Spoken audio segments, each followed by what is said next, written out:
Hai, selamat datang di podcast BRI Manajemen Investasi, episode Ide Brilian. Perkenalkan, saya Edward Marodo, Head of Partnership Distribution BRI Manajemen Investasi. Kali ini kita akan membahas tentang produk reksadana dan yang cocok untuk masing-masing tipe investor. Saya coba ilustrasikan. Memilih produk reksadana mungkin mirip dengan cara memilih pasangan hidup yang tepat. Ya. Memilih produk reksadana harus sesuai dengan profil kita. Memilih pasangan hidup juga punya value yang sama, punya tujuan yang sama.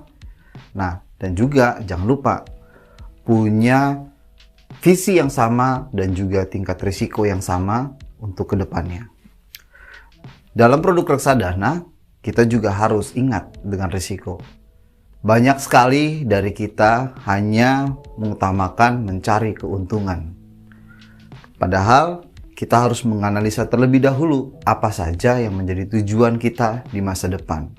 Karena mulai dari titik ini mulai berinvestasi sampai kepada tujuannya, dalam pertengahan jalan itu ada risiko-risiko yang sering kali kita lupa. Kebanyakan orang memang mencari untuk mendapatkan keuntungan yang sebesar-besarnya. Tapi perlu diingat, yang penting adalah mencari investasi yang optimal, bukan yang maksimal. Investasi yang optimal itu seperti apa?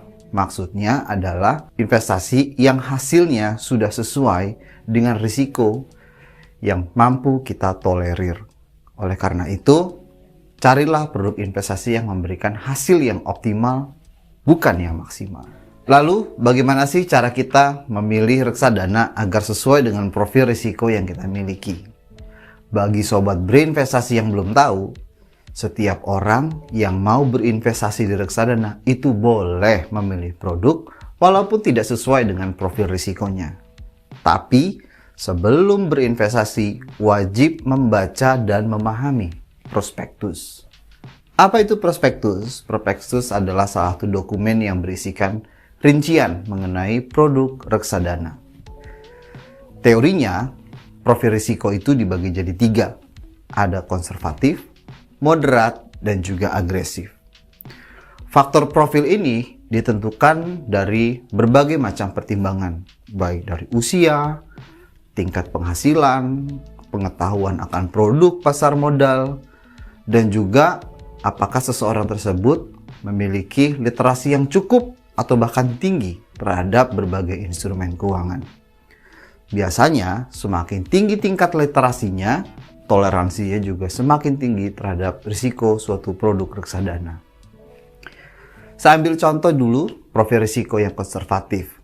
Dalam produk yang konservatif, berarti investor ingin hasil yang lebih stabil dan tidak terlalu dipengaruhi oleh gejolak pasar. Biasanya juga, investor yang konservatif ini memiliki jangka waktu investasi sekitar setahun atau bisa lebih sedikit dari setahun. Investor yang konservatif ini bisa memilih salah satu jenis produk, yaitu reksadana pasar uang. Karena produk ini tidak menginvestasikan dananya di instrumen yang berisiko tinggi. Produk pasar uang merupakan produk yang risiko rendah karena berinvestasi pada deposito dan obligasi yang tenornya di bawah 1 tahun. Sehingga imbal hasilnya cenderung lebih stabil namun tetap optimal. Profil risiko yang kedua itu adalah moderat. Biasanya ini memiliki tujuan investasi untuk memperoleh imbal hasil secara berkala dengan durasi investasi menengah, biasanya lebih dari 3 tahun. Orang dengan tipe profil risiko moderat ini biasanya sudah cukup mengerti pasar modal secara umum, sehingga pemilihan produknya memang cenderung risiko yang relatif aman, jangka menengah, dan tetap lebih tinggi dibandingkan pasar uang. Yang ketiga adalah tipe profil risiko yang agresif.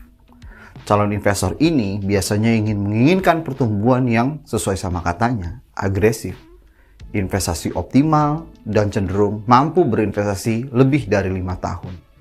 Secara literasi pun biasanya investor yang agresif ini cenderung memiliki pengetahuan yang tinggi terhadap berbagai jenis produk pasar modal, kondisi pasar, dan juga maupun tingkat imbal hasil yang mampu diberikan kepada instrumen investasi yang dipilihnya.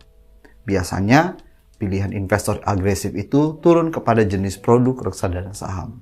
Sobat berinvestasi, kita di BRI Manajemen Investasi memiliki berbagai macam jenis produk untuk semua jenis profil risiko investor yang tadi sudah kita utarakan.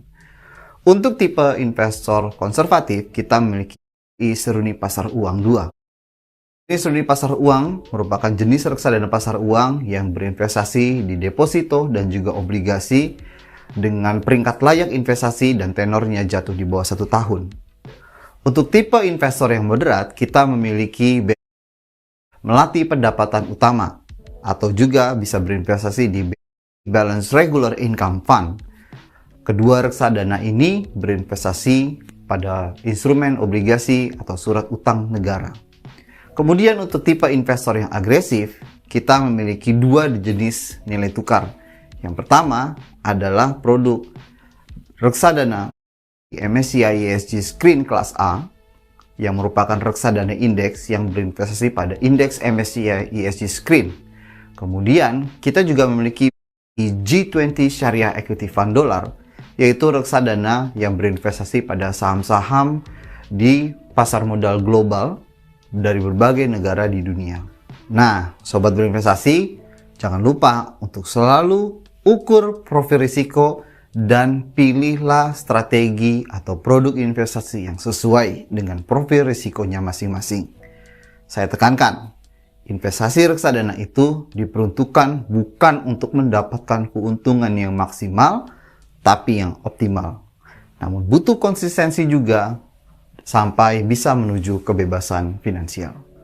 Jangan lupa untuk memilih manajer investasi yang berizin dan diawasi oleh otoritas jasa keuangan seperti BRI Manajemen Investasi. Sampai jumpa di episode berikutnya. Selamat berinvestasi. Terima kasih.